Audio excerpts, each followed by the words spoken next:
Have you or anybody you know ever been the subject of religious prejudice? Have you ever wanted to pray or talk to someone about God in the workplace, but were too afraid to because of those weird looks you were getting? Have you ever been fired because you were offended by a company's religious practice of posted scripture in your workplace? Fear not, because Dill Harris Law has your back. We will be showing you 3 examples of the kind of cases we work with. Do not be alarmed. These are only dramatizations. Has this ever happened to you?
What you just witnessed is an over-dramatized version of what really happened. This situation took place in a town called Bowling Green, Kentucky, where a librarian was fired from his job for wearing a cross necklace. This can happen to you. This could also happen to you. Federal court declared the library's policy unconstitutional, said it violated the First Amendment. The Constitution states that Congress shall make no law respecting an established religion or prohibiting free practice thereof. And what about this? Has this ever happened to you?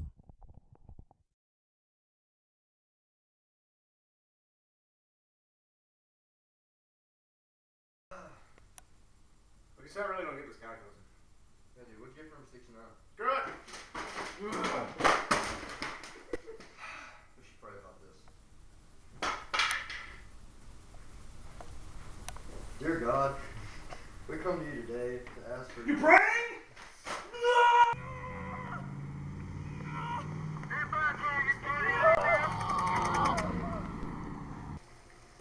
No more prayer!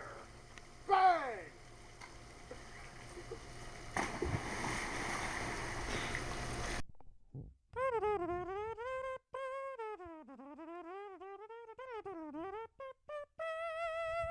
What you just witnessed was a company prayer meeting and someone being offended by it. Now you may be asking yourself, is this legal? As a matter of fact, it is legal. The law says that a company can condone and provide religious services for a specific religion, as long as they also accommodate those who do not wish to participate in the religious service. Now,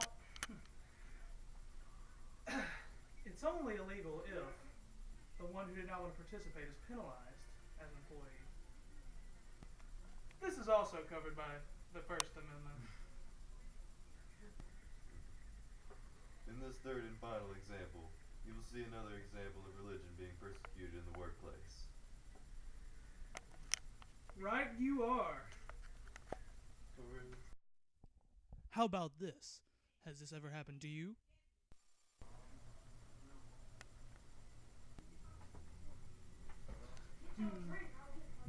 So, Mr. Anderson, how's... what you got there? Is that, This is just my favorite passage of scripture. the Bible? Yeah. The Holy Book? Yes, sir. Well, Mr. Anderson, looks like you'll be needing to find a new favorite job.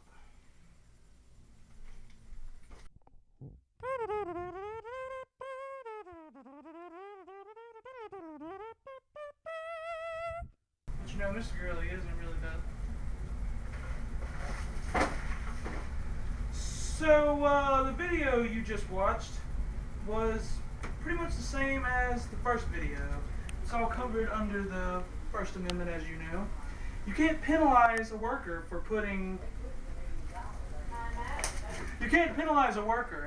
scripture up in the workplace, and that's covered by the First Amendment. If you or anybody you know has ever experienced something along the lines of what we've just shown, please do not hesitate to contact us. Dill Harris Law has been working for the common religious man for years now. We've been protecting your rights since 1968, and we do not intend to stop anytime soon. Please do not hesitate to call. Our number is 251-633-2375. Again, that number is 372-433-5891. For those not listening, that number was 832-621-1275. If you have any trouble reaching our hotline, call our helpline at 555-5555, or just keep pressing 5 until we answer. When we pick up, you'll know you've pressed 5 enough. No, but seriously, these three events were examples of unconstitutional situations involving prayer and scripture, as well as religion in general, in the workplace. Now, building a foundation for further understanding, this part of the video is the boring historical part where I will attempt to explain where America's religious rights come from and why we have them. Before the United States was ever even founded, America was not any sort of refuge for the religious. It was originally a place mainly of economic interest, as we can see from Christopher Columbus's attempt at looking for a trade route to India and China, and instead finding the Americas.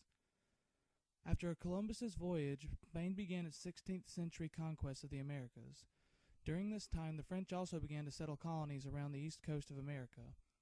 One such French colony was a Huguenot or French Protestant colony at Fort Caroline, a place near Jacksonville, Florida, in 1564.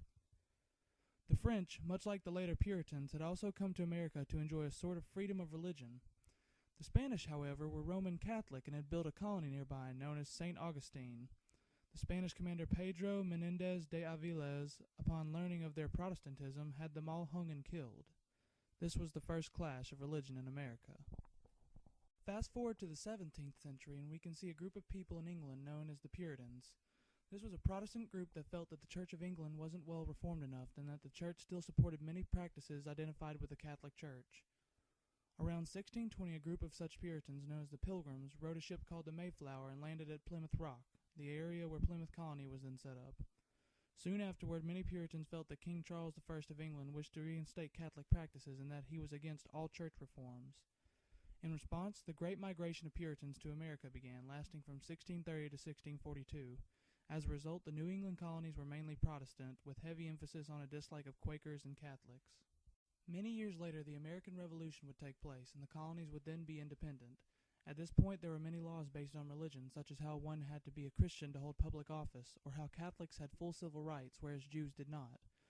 One example is of how Delaware required an oath affirming belief in the Trinity. Then, in 1779, Governor of Virginia Thomas Jefferson wrote a bill that guaranteed legal rights to anyone, regardless of religion. This is exemplified by his quote, "But it does me no injury for my neighbor to say that there are 20 gods or no God. It neither picks my pocket nor breaks my leg." This plan did not advance due to Henry Patrick's 1784 bill calling on the state to support teachers of the Christian religion. James Madison then wrote an essay titled Memorial and Remonstrance Against Religious Assessments, which outlined why the government should not support Christian instruction. This essay was signed by 2,000 Virginians, and sometime later, Thomas Jefferson's bill was finally passed as law in Virginia. James Madison would take these ideas Jefferson had to the Constitutional Convention in Philadelphia. Soon afterward, the Constitution was written along with the Bill of Rights, which embodied some of these secular ideas. For instance, the Constitution states that no man holding office will be subject to any sort of religious test. And then there's the First Amendment, the basis of religious freedom. The First Amendment states that Congress shall make no law respecting an establishment of religion or prohibiting the free exercise thereof, or abridging the freedom of speech or of the press, or the right of the people peaceably to assemble and to petition the government for a redress of grievances. Since this is a part of the Constitution, and the Constitution is the ultimate law of the land, any state or corporate law limiting one's religious practices is therefore defined as unconstitutional.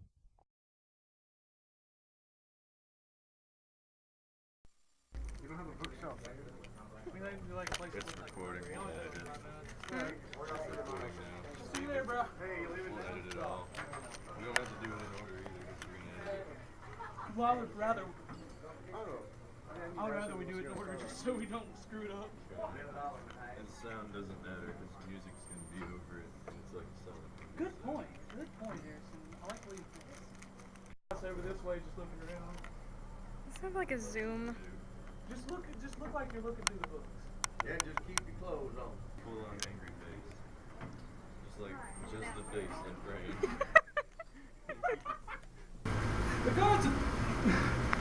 The Constitution says.